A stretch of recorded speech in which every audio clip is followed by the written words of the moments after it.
Hello! So, it's my birthday, and for my birthday, I've decided to take the Pottermore Sorting Hat quiz. I know it's kind of more fun to watch when someone popular does it because everyone actually wants to know what their answers are, but it's my birthday and I want to do it. So, humor me, I guess. You don't have to humor me. I am going to take it either 2 or 3 times, depending on how it goes. Because I used to always get sorted into Ravenclaw by everything and everyone. If I just asked anyone who knew me to any extent which house they thought I belonged in, they always said Ravenclaw. And everything always sorted me into Ravenclaw, including Pottermore, back when it first started. But then a couple years ago, I took the test again, and I got sorted into Slytherin. And I know that it can change depending on which questions you get, but I thought about it and I realized that I could actually belong in either of those houses. So I'm going to take the test twice, and if I get the same house, then I'll know that's my house. If I get different ones, then I'll take it a third time, and then 2 out of 3, I'll know what my house is, hopefully. And I suggest anyone watching this, I will give reasons to my answers, so using your best judgment, your analytical skills, let me know which house you think I belong in. Alright, let's begin the experience. Moon or stars?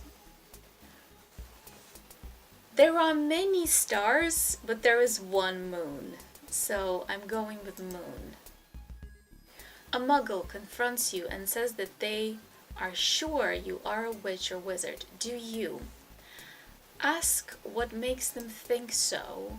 Agree and ask whether they'd like a free sample of a jinx. Agree and walk away, leaving them to wonder whether you are bluffing. Tell them that you are worried about their mental health and offer to call a doctor. Wow.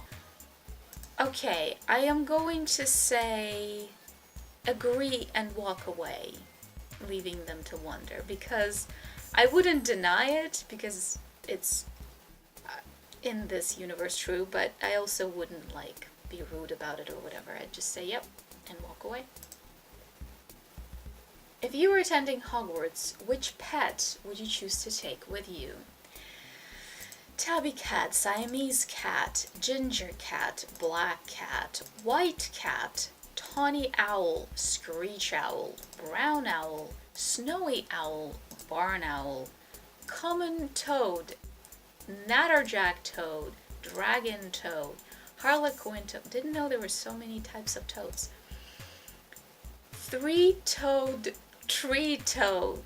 It's a reading test. I'm gonna go with black cat. I like black cats. After you have died, what would you most like people to do when they hear your name? Miss you but smile, ask for more stories about your adventures. Right. Think with admiration of your achievements.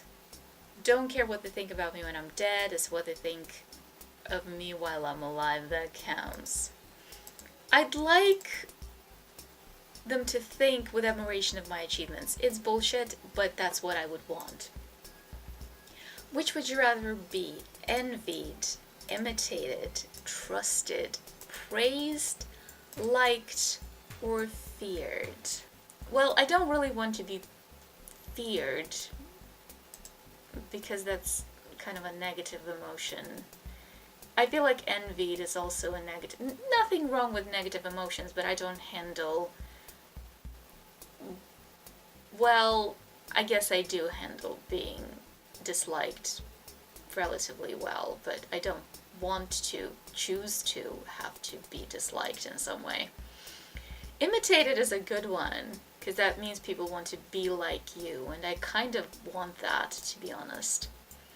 Trusted is good, because although, if I'm trusted, that doesn't necessarily mean I'm trustworthy. It could just mean that I deceive people well into trusting me.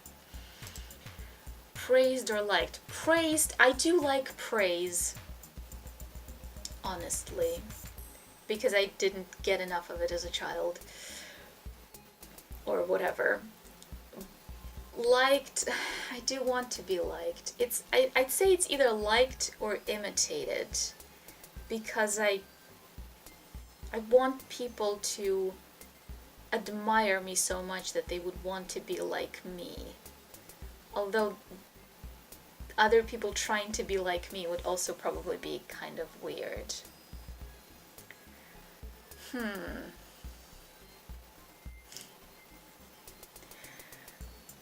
Let's go with liked.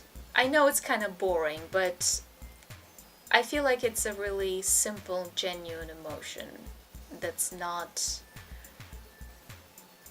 tainted by ulterior motives. You enter an enchanted garden. What would you be most curious to examine first? The silver-leafed tree bearing golden apples. That looks heavy. The fat red toadstools that appear to be talking to each other. Yeah, okay, that does seem fascinating. The bubbling pool, in the depths of which something luminous is swirling. The statue of an old wizard with a strangely twinkling eye. I think I would be most attracted to the bubbling pool, because I'm kind of fascinated by water and I don't know. I have some mechanophobia, so maybe not. Damn it. It's tough. A statue is also interesting, but I feel like I'd be drawn to the pool. Which of the following would you most like to study? Centaurs, goblins, merpeople, ghosts, vampires, werewolves, or trolls?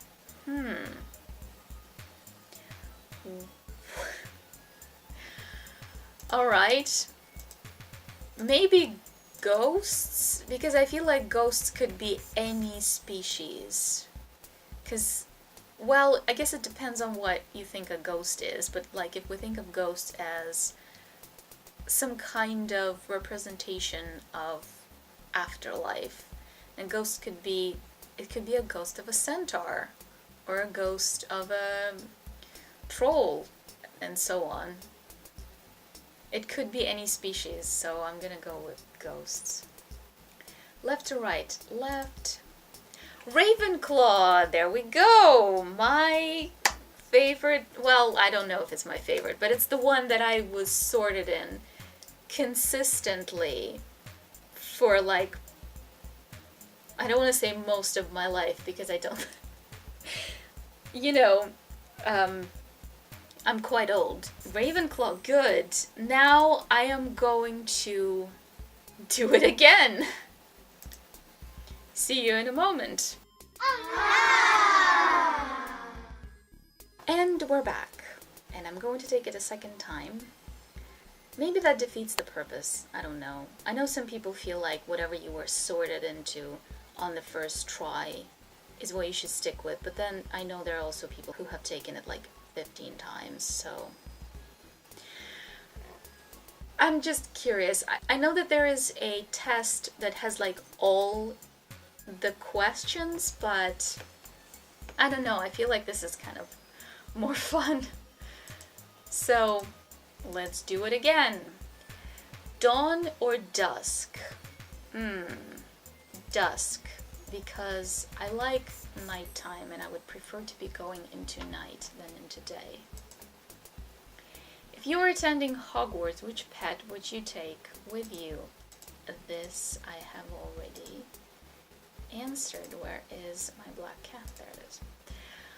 Once every century, the Flutterby, I don't know, bush, that's actually bad. I should know that. Should I know that?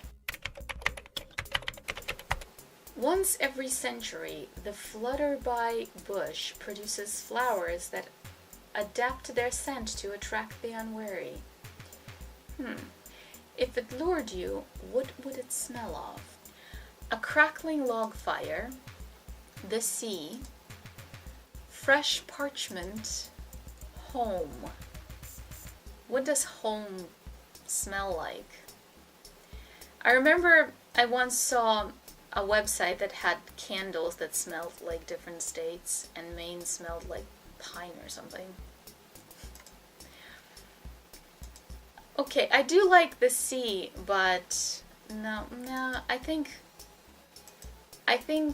a crackling log fire is the most attractive to me.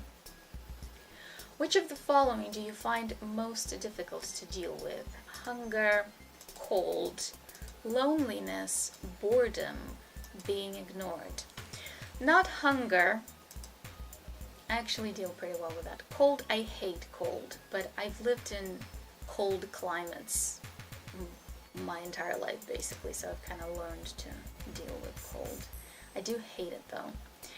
Loneliness, you know, I'm an introvert, and I kind of, well, I am a loner. I don't like crowds. I don't like being around a lot of people. But lately, I've actually been so lonely that I feel like it will physically destroy me or something.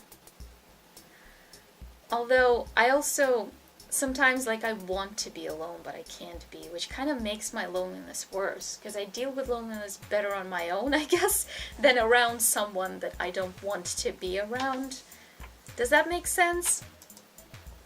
Boredom.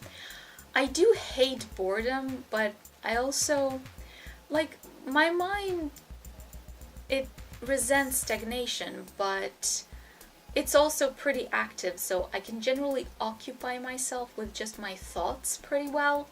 What I hate is doing some kind of task that requires me to concentrate, but which is very boring, because then I can't fully occupy myself because I'm forced to be doing this task. I once almost had a nervous breakdown because I was forced to do a really boring task for a very long time.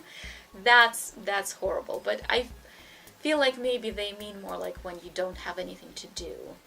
And I don't know, I can pretty much always occupy myself with my thoughts. Being ignored, I do hate that. I have very low self-esteem, so when I'm being ignored, I feel like I am nothing, because I am. I'm gonna go with being ignored. What are you most looking forward to learning at Hogwarts? Apparition and disapparition. Transfiguration. I would love that. Flying on a broomstick. Hexes and jinxes. All about magical creatures and how to befriend / care for them. I do like companion animals. You know, I've always really wanted a familiar. I really just, I want someone who would always be with me. I just said I don't deal well with not being able to be alone. But at the same time, I kind of really want someone who would never leave me, I guess. Do I make any sense? This is sad. Secrets about the castle. Every area of magic I can. That's probably it. Every area of magic. One of your housemates has cheated in a Hogwarts exam by using a self-spelling quill. Wow. Now he has come top of the class in charms, beating you into second place. Professor Flitwick is suspicious of what happened. He draws you to one side after his lesson and asks you whether or not your classmate used a forbidden quill. What do you do? Okay, the fact that I was beaten into second place doesn't really bother me all that much. I'm not, I'm competitive in the sense that it makes things more interesting for me, but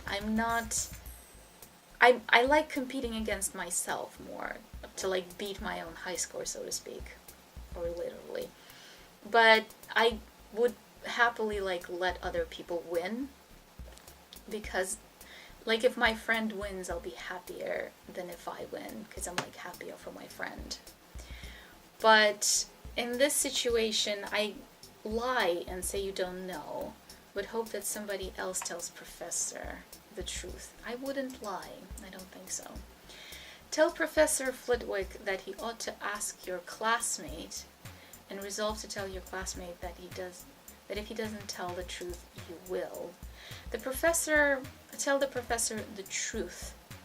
If your classmate is prepared to win by cheating, he deserves to be found out.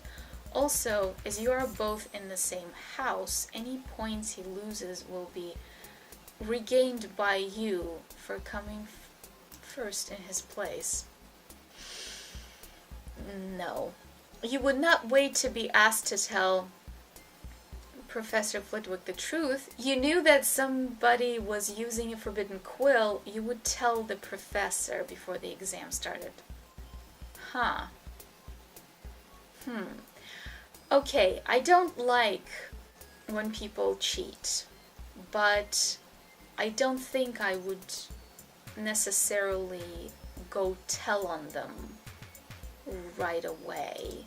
However, I also would not lie. I would tell the professor that he ought to ask your classmate.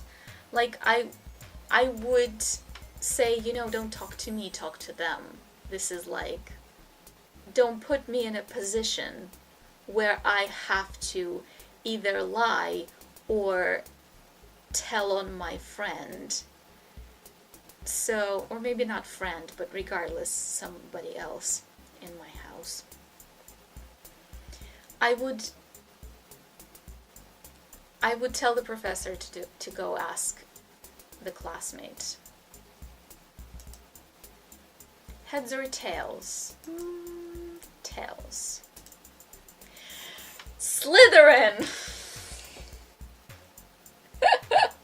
See, this is what happens. I'm half Ravenclaw and half Slytherin, I guess. Let's do it a third time and find out. Imagine if I get randomly sorted into like Hufflepuff or something. I don't think that's very likely, but just if that happens, I don't even know. But okay, let's begin this experience yet again. Dawn or dusk? Dusk. 4 boxes are placed before you. Which would you try and open? The small turquoise shell box embellished with gold, inside which some small creature seems to be squeaking. A gleaming jet black box with a silver lock and key, marked with a mysterious rune that you know to be the mark of Merlin. The ornate golden casket standing on clawed feet, whose inscription warns that both secret knowledge and unbearable temptation lie within. The small pewter box, unassuming and plain, with a scratched message upon it that reads, "I open only for the worthy." Wow. Okay, first of all, I would want to let the creature out, because who locked that creature in a box? That's just rude. This one I have no interest in. This one looks... Okay, I like the gleaming jet black one the most visually, but I have this kind of issue where I would want to know whether it would open for me. I would want to know if I'm worthy. But at the same time, I'm scared, because what if it doesn't open? And then I'll be like, I'm a piece of shit. I'm worthless. And if I don't try, then I can always tell myself, well, I would totally open it. I'm totally worthy. It's just that I never tried. But I feel like I would want to try. I'd want to check if I'm worthy. Which of the following would you most hate people to call you? Ordinary, ignorant, cowardly, or selfish? Okay. Cowardly and selfish don't bother me as much because I feel like everyone is selfish to an extent, and I don't consider myself particularly brave. So ignorant, that would bother me a lot because I try not to be ignorant, but at the same time I feel like everyone is ignorant to begin with, and then you learn and you stop being ignorant. So if someone were to call me ignorant, I'd be like, fine, let's get educated and I'll stop being ignorant. But ordinary, that's inherent, like you are just plain. I would hate that. I don't want to be ordinary. I want to be unique. Like a fucking snowflake. Okay. One of the housemates cheated. I've done this one before, and it's tell the professor that he ought to ask your classmate. Black cat. A troll has gone berserk in the headmaster's study at Hogwarts. It is about to smash, crash, and tear several irreplaceable items and treasures. In which order would you rescue these objects from the Trolls Club if you could? A nearly perfected cure for dragonpox, the student records going back 1,000 years, and a mysterious handwritten book full of strange runes.